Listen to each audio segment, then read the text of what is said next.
buenas noches.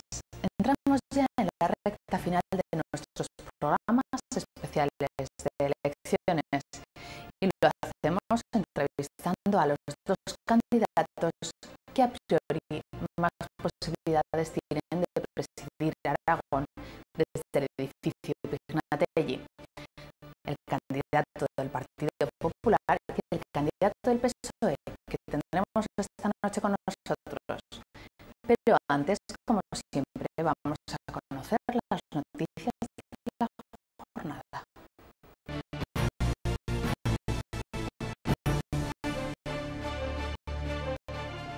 Eloy Suárez y Pedro Santis Teve, candidatos a la alcaldía por el Partido Popular y Zaragoza en Común, han protagonizado este miércoles un debate cara a cara a raíz de la petición del candidato popular en redes sociales.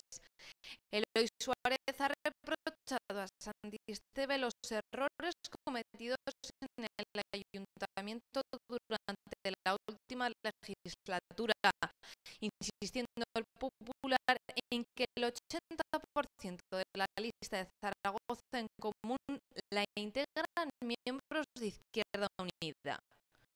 Usted es corresponsable de una formación política que ha tenido una responsabilidad muy importante en el gobierno de la ciudad de Zaragoza. Y es evidente que una ciudad se mide por la calidad de los servicios públicos. Y es evidente que esta ciudad se han deteriorado de forma importante los servicios públicos. Y ha sido fundamentalmente gracias a la política de ese tripartito en la que, insisto, el 80% de su formación está. Por su parte, Santis Teve incidía en las políticas llevadas a cabo por el Partido Popular, tanto en la oposición municipal como en el gobierno autonómico. Me hace mucha gracia que usted esté apoyando a través de esa ley de externalización de servicios hacia la autonomía, el vaciado de unas competencias en materia de acción social en las que ustedes no solo se niegan a pagar esos 50 millones de euros que debe el gobierno autonómico al Ayuntamiento de Zaragoza, pretendiendo estrangular la debida atención en esta situación de emergencia. El debate se ha dividido en 4 bloques en los que se ha hablado, entre otros temas, sobre política fiscal, regeneración democrática y servicios públicos.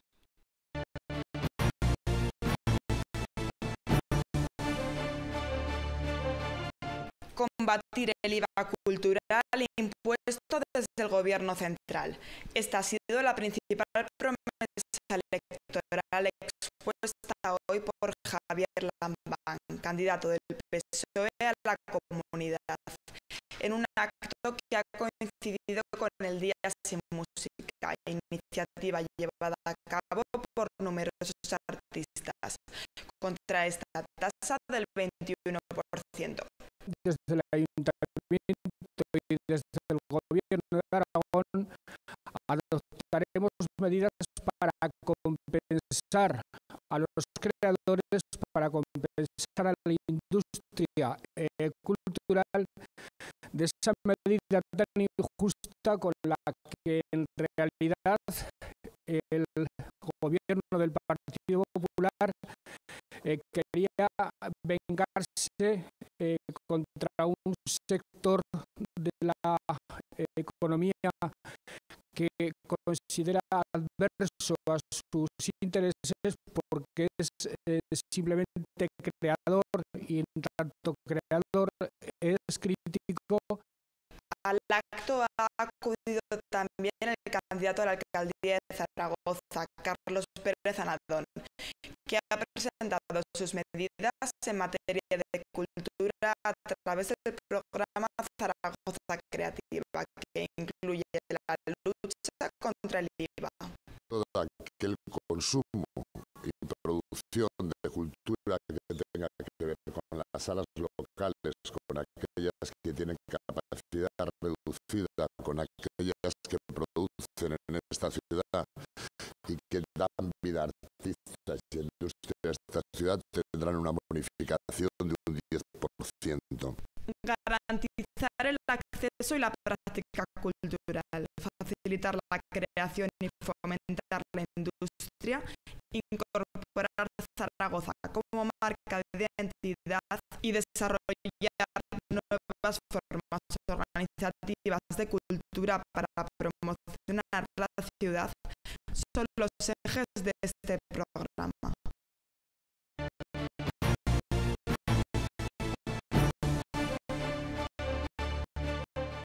Objetivos comunes para el Gobierno de Aragón y el Ayuntamiento de Zaragoza desde Podemos y Zaragoza en Común. Entre ellos, la lucha contra la corrupción, el rescate ciudadano y el cambio de modelo productivo.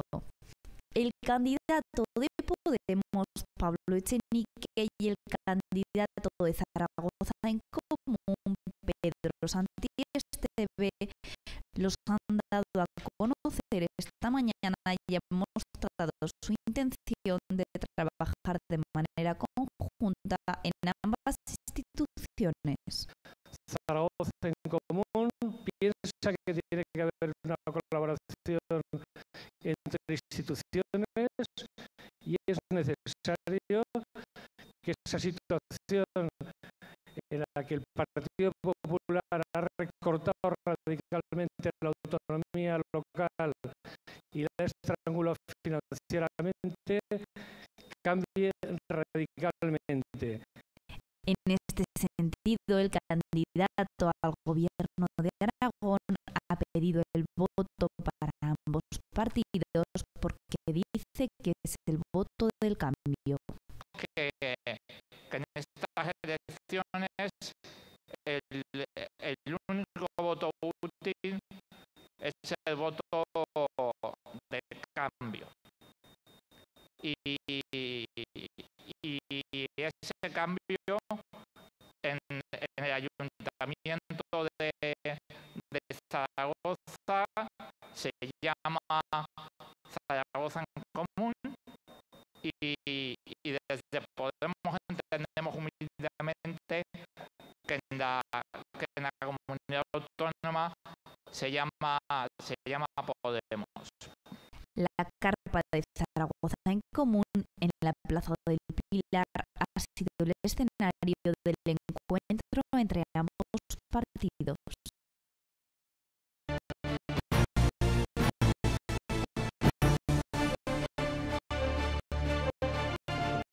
La diputada de UPyD, Irene Lozano, se ha acercado a Zaragoza esta mañana para apoyar a su partido. En un momento en el que las encuestas auguran resultados más favorables para UPyD, Irene Lozano ha destacado la necesidad de reducir el gasto en la comunidad, eliminando las comarcas. Creemos que nuestras propuestas son imprescindibles para España hoy y en particular para esta comunidad autónoma. Propuestas de evitar el abuso, el despilfarro, la corrupción. Propuestas de acabar con las comarcas en las que se gasta un inmenso porcentaje simplemente en actividad burocrática y en sostener a los amiguetes de los grandes partidos. Lozano ve necesaria una mayor independencia de las instituciones y que los partidos tengan más en cuenta a los ciudadanos.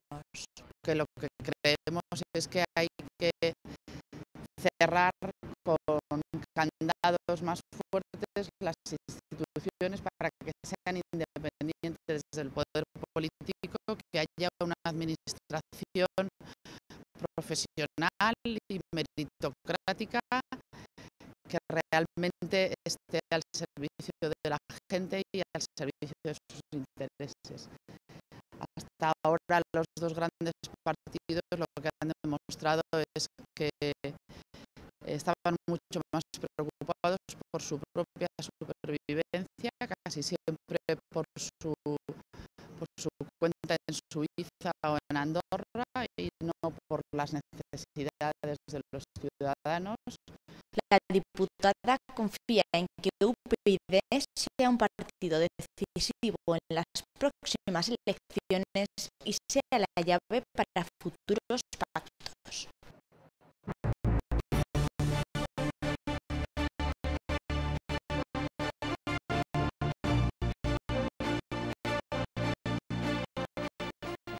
Javier Lambán cuenta con una dilatada experiencia en la política, donde ha ocupado diferentes instituciones. Ahora, sin embargo, se presenta por primera vez como candidato número 1 de la lista del Partido Socialista al Gobierno de Aragón. Vamos a conocerla mejor a través del siguiente perfil. Javier Lambán nació en Egea de los Caballeros, Zaragoza, en 1957.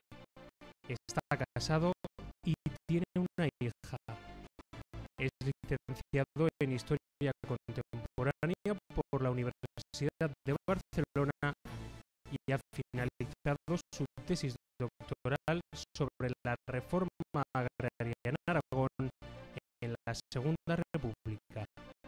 Ha sido presidente de la Diputación Provincial de Zaragoza durante 12 años. Fue alcalde de Egea de los Caballeros desde 2007 hasta 2014, siendo concejal desde 1983.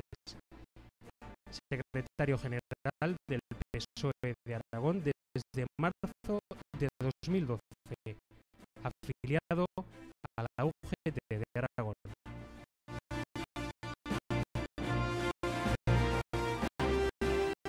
Como pueden ver a mis espaldas, ya ha comenzado esa entrevista que el director de Heraldo, Miquel Iturbe, está realizando al candidato socialista Javier Lambán. Vamos a verla. ¿Qué le está pasando al Partido Socialista, que ya no reúne a esos amplios sectores del centro izquierda? Hay un problema de crisis de la socialdemocracia, un problema de liderazgos. ¿Qué es lo que está ocurriendo? Yo creo que la crisis ha puesto en crisis, valga la redundancia, a todos los actores políticos, económicos y sociales de los últimos años, de los que hemos protagonizado la vida española y aragonesa de los últimos años. Creo que algunos se quedarán por el camino, pero también pienso sinceramente que el PSOE se está reconstruyendo a marchas forzadas y que va camino de volver a ser la fuerza aglutinante de centro-izquierda que necesita el país y que de manera absolutamente cabal hemos ejercido desde la transición misma. Yo soy optimista al respecto. Puede ser que todavía el votante, el antiguo votante del PSOE, culpabilice al Partido Socialista de la tardanza en el anuncio de la crisis. sin duda nos equivocamos, se equivocó el presidente Zapatero no admitiendo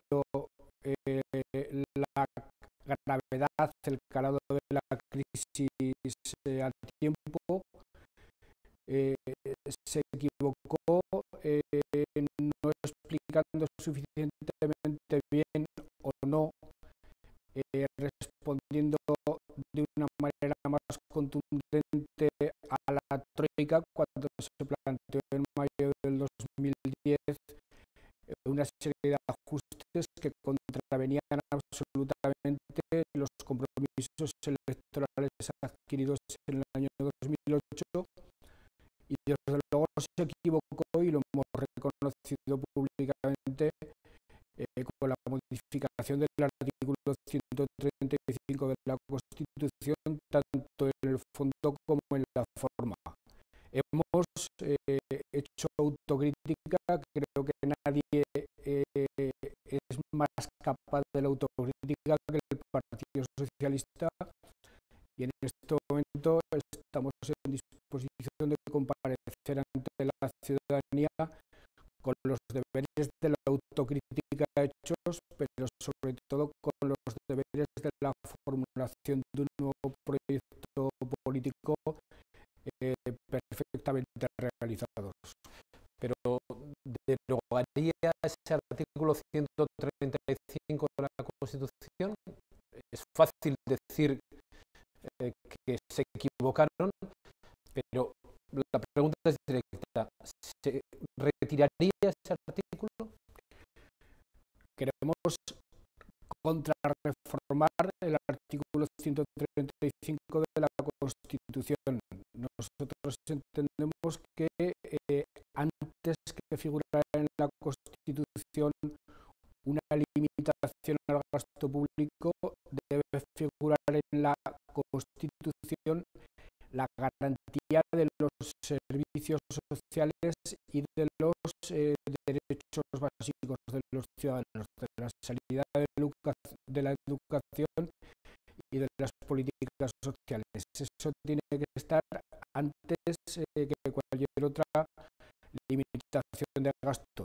Dicho lo cual, nosotros somos partidarios del rigor presupuestario, pero siempre y cuando ese rigor presupuestario no sea incompatible con la preservación de los servicios públicos. Sin servicios públicos, el estado del bienestar es inviable, y sin estado del bienestar la propia Constitución no tiene razón de ser. Y esa desafección de los ciudadanos también estaría motivada por los múltiples casos de corrupción. En Aragón, un asunto doloroso y grave, como es el caso Plaza.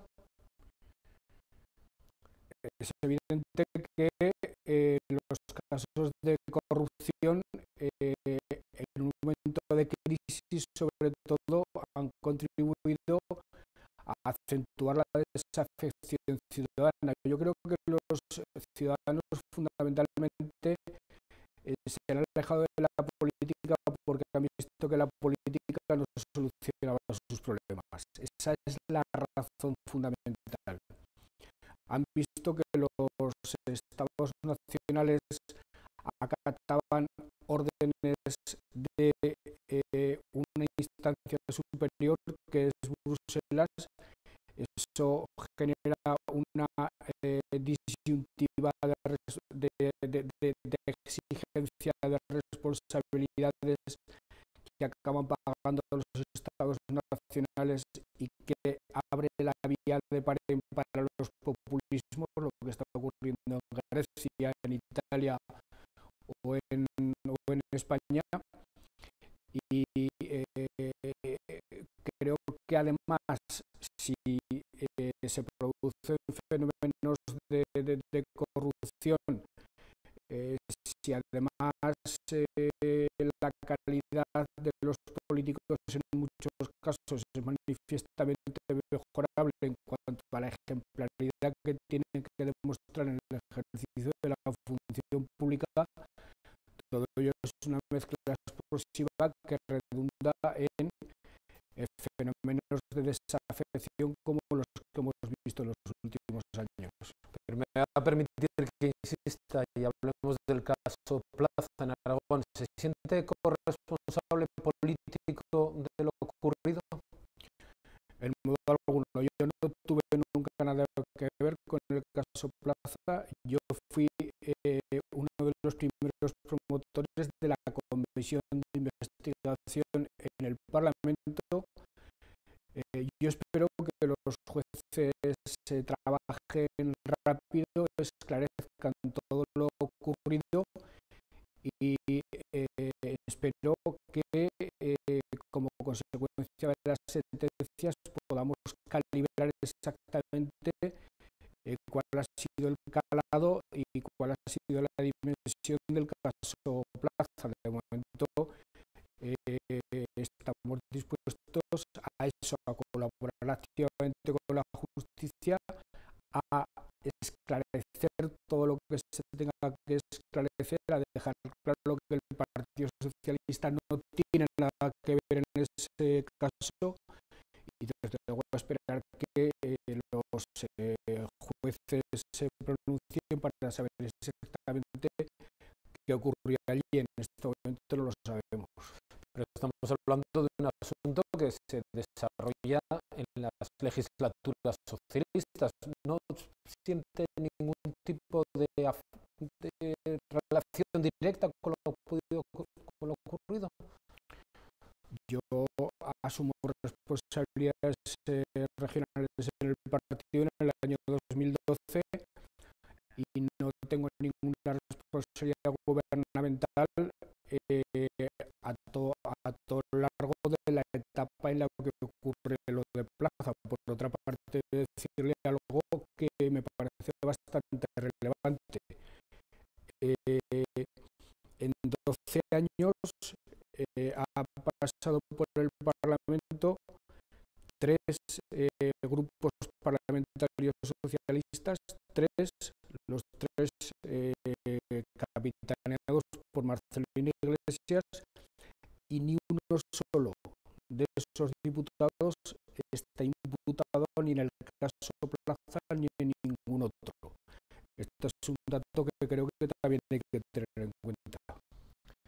Ustedes hablan de regeneración, de cambios, de rostros nuevos, pero usted lleva más de 20 años en política. ¿Es usted el símbolo, la imagen de la renovación del Partido Socialista? Sin duda.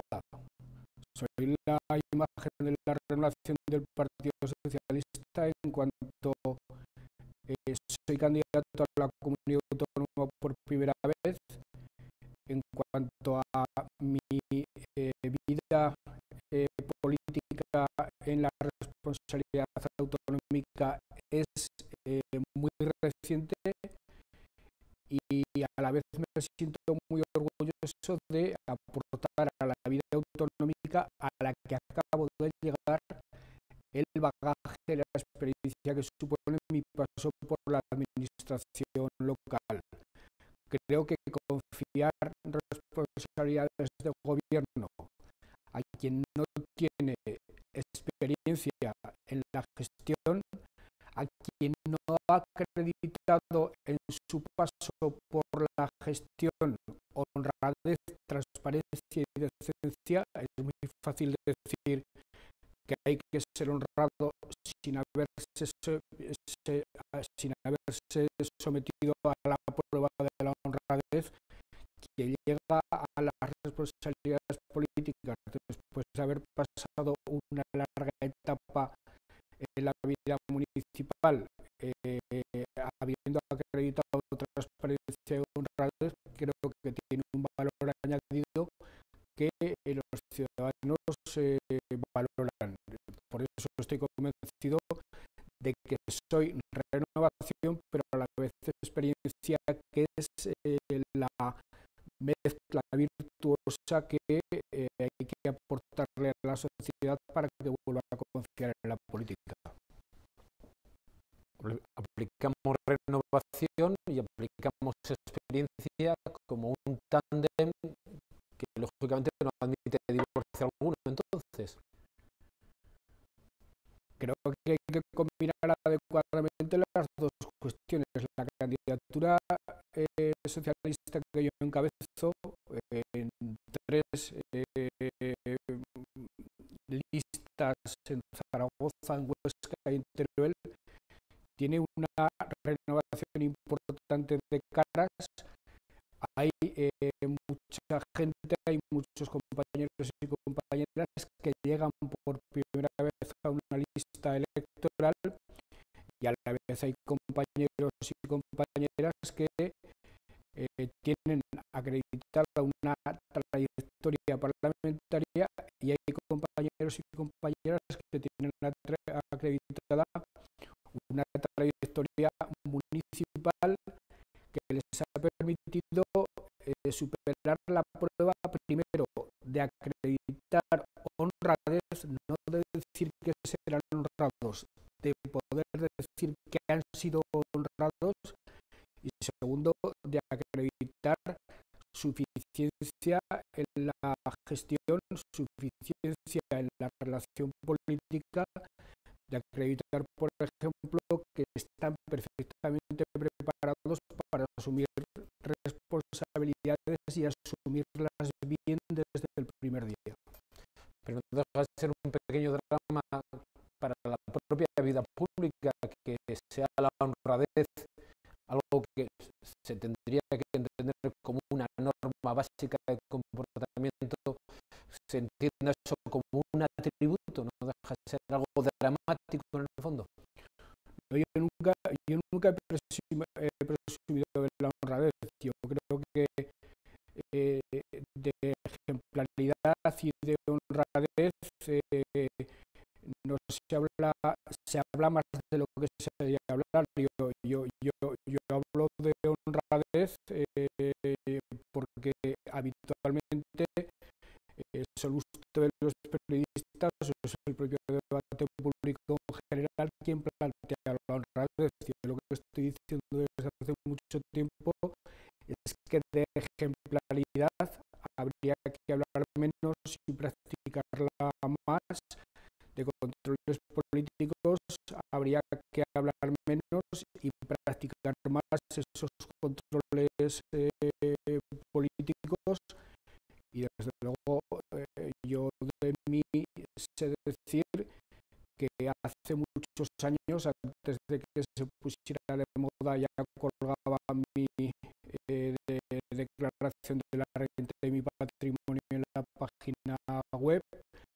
Antes de que se pusiera de moda, yo renuncié a cualquier tipo de sueldo o sobresueldo o dieta complementaria al que yo ganaba en la Diputación Provincial, pero tampoco presumo de eso. Yo creo que de honradez hay que hablar menos, practicarla más y a ser posible a base de eliminar absolutamente de la vida pública los casos de corrupción, los casos de irregularidades. Lo que tendríamos es que erradicar del debate político este asunto del que estamos hablando usted y yo, de la honradez, de la honestidad, etcétera, etcétera. Usted fue elegido en unas primarias, candidato del Partido Socialista, pero fue elegido en unas primarias que se celebraron antes de las elecciones europeas. Las elecciones europeas que generaron un proceso de gran convulsión política, con la aparición de distintas formaciones que hoy lógicamente están en el tapete. ¿Sería hoy candidato si esas primarias se hubiesen celebrado después de las europeas? Estoy absolutamente convencido de que sí.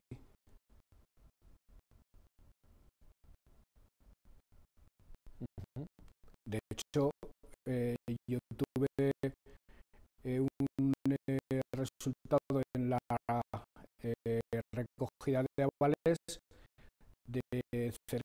65% de esos avales. ¿Tiene todo el partido cerrado, completamente cerrado detrás de usted?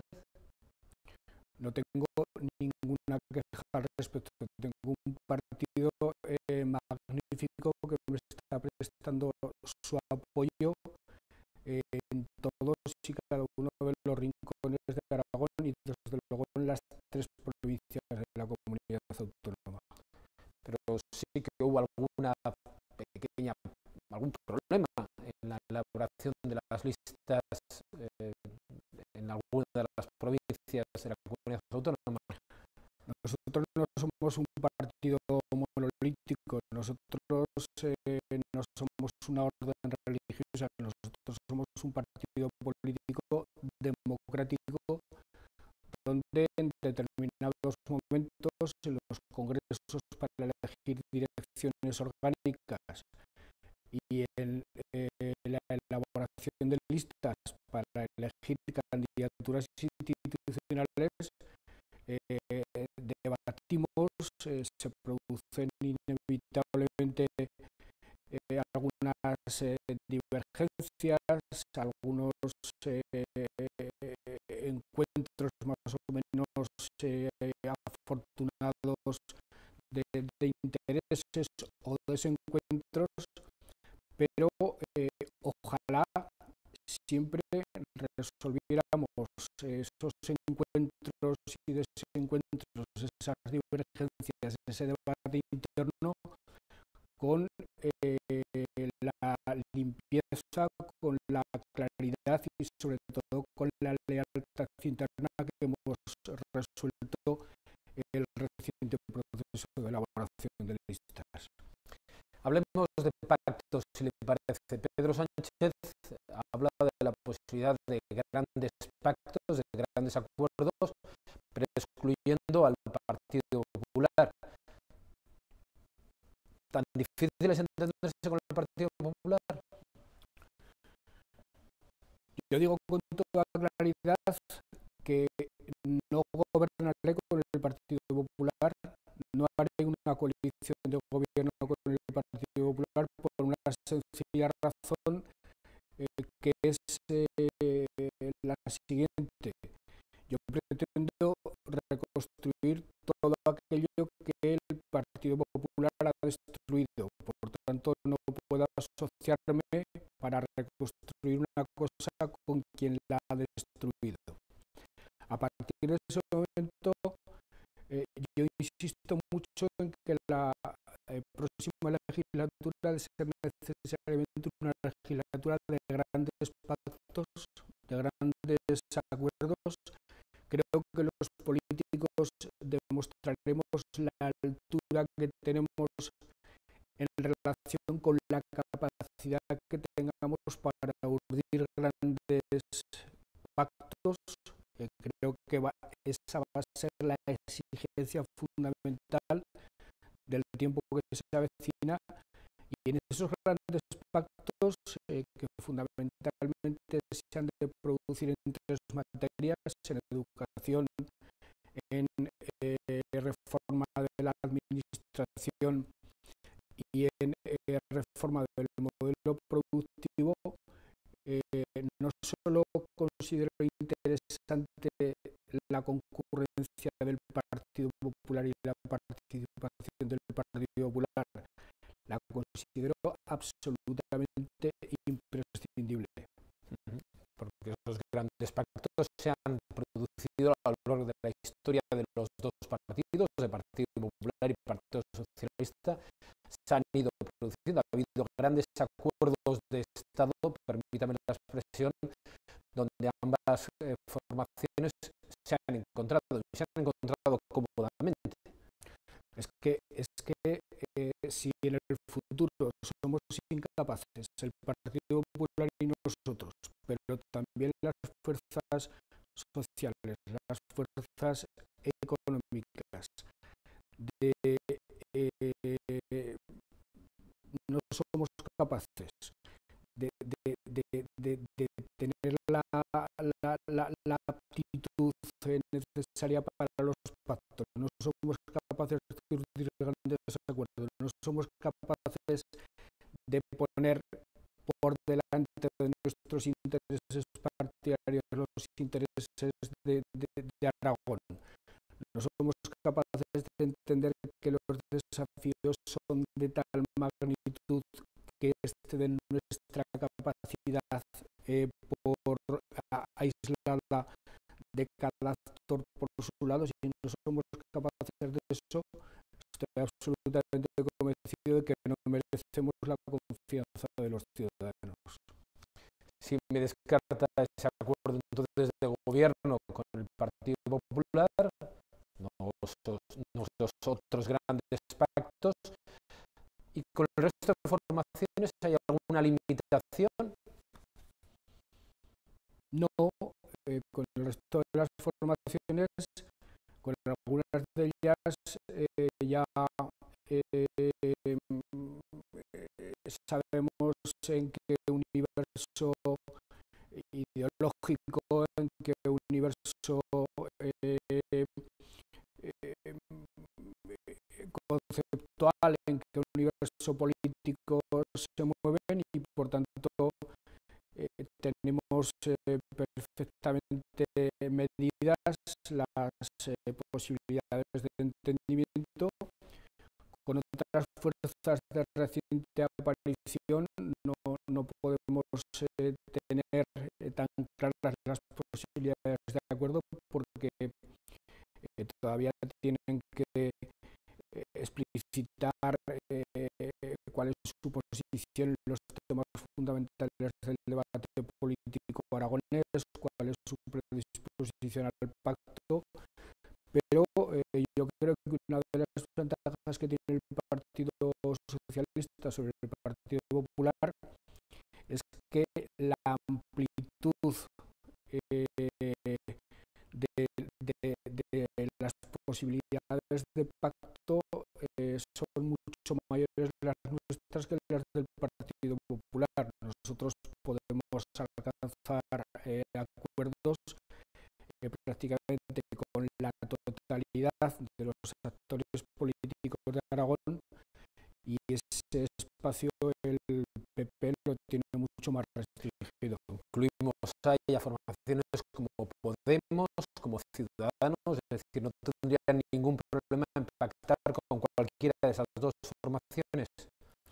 No tendría ningún problema en pactar con nadie que primero aceptara las prioridades que tiene el Partido Socialista para el futuro gobierno de Aragón, y segundo, me permitiera ofrecer estabilidad política y social.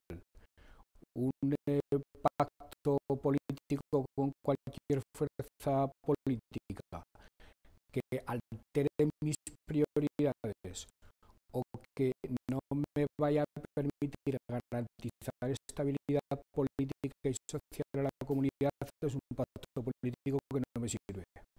Y si eso implica, por ejemplo, tener un cuatripartito, es decir, un acuerdo a múltiples bandas con formaciones de izquierda, no habría tampoco ningún inconveniente.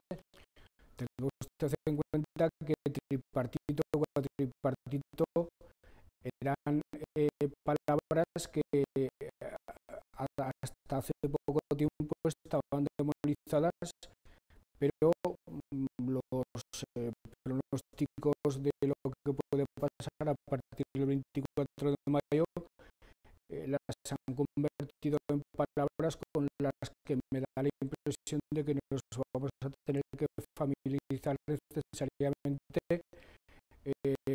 en cualquier posibilidad de gobierno que cualquiera se pueda imaginar. Por tanto, haciendo ver la necesidad virtud, tendremos que aprovechar esa fragmentación del Parlamento para forzar la capacidad de todos a urdir grandes pactos. No va a haber grandes mayorías, no va a haber la posibilidad de que nadie imponga imponga su voluntad de manera absolutamente arbitraria a los demás, y por lo tanto va a haber la necesidad de pactar, va a haber la necesidad de dialogar, va a haber la necesidad de acordar.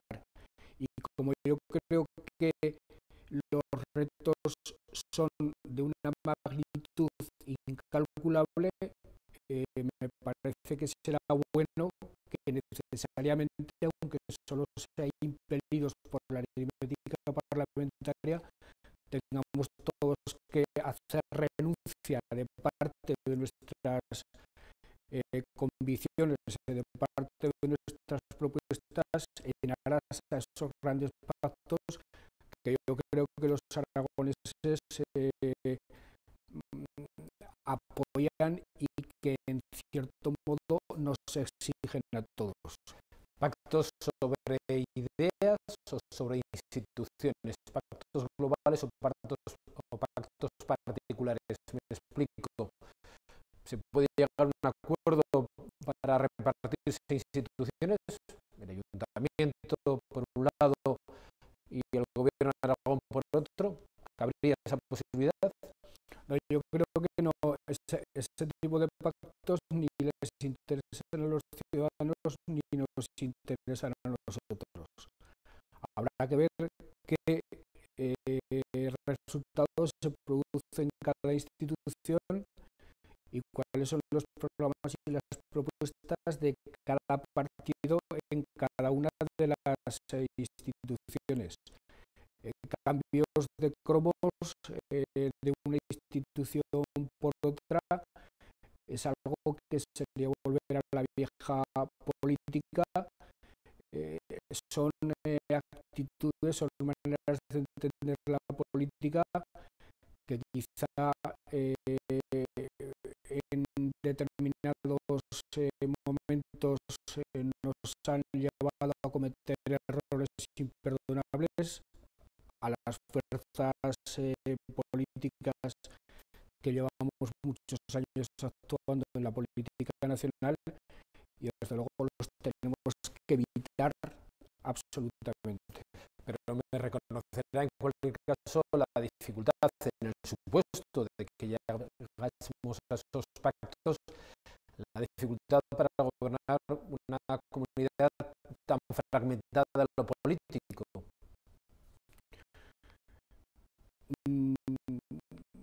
Es evidente que vamos a tener que adquirir hábitos, vamos a tener que entender la vida parlamentaria, vamos a tener que adquirir mecanismos de funcionamiento de los que hasta ahora hemos carecido porque los necesitábamos, porque la política, las representaciones parlamentarias eran otras, porque la política se ejercía de otra forma, pero eso va a cambiar. Entonces, igual que le digo que la calidad de los políticos se medirá por su capacidad de pactar, la habilidad de los políticos se tendrá que poner a prueba en su destreza para adaptarse rápidamente a las nuevas situaciones que se van a producir y que además nos van a exigir, en aras a esa estabilidad política y social que me parece absolutamente imprescindible, que alcancemos acuerdos y que los alcancemos rápido, porque ni Aragón ni ninguna otra comunidad se puede permitir el lujo de incertidumbres o de largas etapas sin un gobierno y sin una situación política bien aclarada y bien definida. Hablemos si le parece, de la noche electoral. ¿Qué serían unos buenos o unos malos resultados? ¿Sería un mal resultado repetir el número de diputados autonómicos? Sería un buen resultado ganar las elecciones y sería un resultado aceptable, pero del que estoy absolutamente seguro, tener una mayoría suficiente parlamentaria para gobernar. ¿No vincula entonces esa mayoría parlamentaria al número de diputados autonómicos? No, porque estamos acostumbrados, vuelvo a insistir, a un reparto de diputados con unas fuerzas concurriendo a las elecciones distintas a las que son en este momento. Los resultados de las elecciones del 24 de mayo difícilmente podrán ser evaluados en comparación con los resultados de las elecciones anteriores. ¿Por qué? Porque en la mesa, si me permite la expresión, hay muchos más jugadores, las cartas son las mismas y se reparten entre muchos más jugadores y por tanto la evaluación, la medida del éxito de cada cual se tendrá que medir en términos absolutamente nuevos. No cabe, por tanto, hacer comparaciones con lo anterior, ni en Aragón ni en ningún otro lugar. Y a partir de ahí, yo lo que le digo es que tengo la convicción de que podemos ser la primera fuerza política, pero que desde luego tengo la certeza de que vamos a ser la fuerza que va a gobernar. Si me permite, se deja poco espacio para la autocrítica, es decir, la no comparación con los comicios anteriores le ha dado a usted mucho espacio, mucha flexibilidad para aceptar unos resultados que quizás no sean los esperados, ¿no?